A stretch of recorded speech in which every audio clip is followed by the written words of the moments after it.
But I grew up listening to and hearing, wasn't even visual, of Richard Pryor's number one. If you don't put him on your mountain, then your mountain is a molehill. Right. I was heavily influenced by Eddie Murphy, because Eddie Murphy was the first comedian black that we saw because of VHS and you know, you could rent movies and stuff. So Delirious changed my life, touched my life. I started to mimic him. My nickname became Eddie around my job because, you know, he was that dude. And then he took it from there to Saturday Night Live. Then he went from Saturday Night Live to 48 Hours. And 48 Hours was the first time, Detroit-based film, that a black man was giving a white man shit.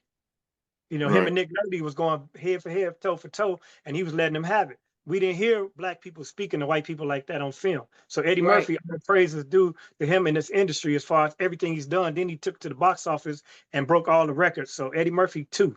Number 3, who deserves all the flowers and paved the way for both of them, is Red Fox. Right?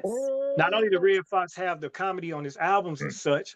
Matter of fact, I'm gonna do a 4th one that's obscure that people don't know they should give credit to. But Red Fox had the sitcom with Sanford and Son, where he spoke black, and he was, you know, stood on his blackness, and he called Whitey, and he called him a hunky. You know, and I ain't talking about racism. I'm just saying that was so rebellious in the 70s.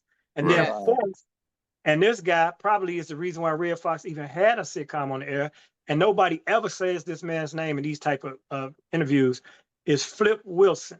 Oh, yeah. Because Flip Wilson was the first black person, stand-up comic that had a network sitcom or a variety show on NBC where you saw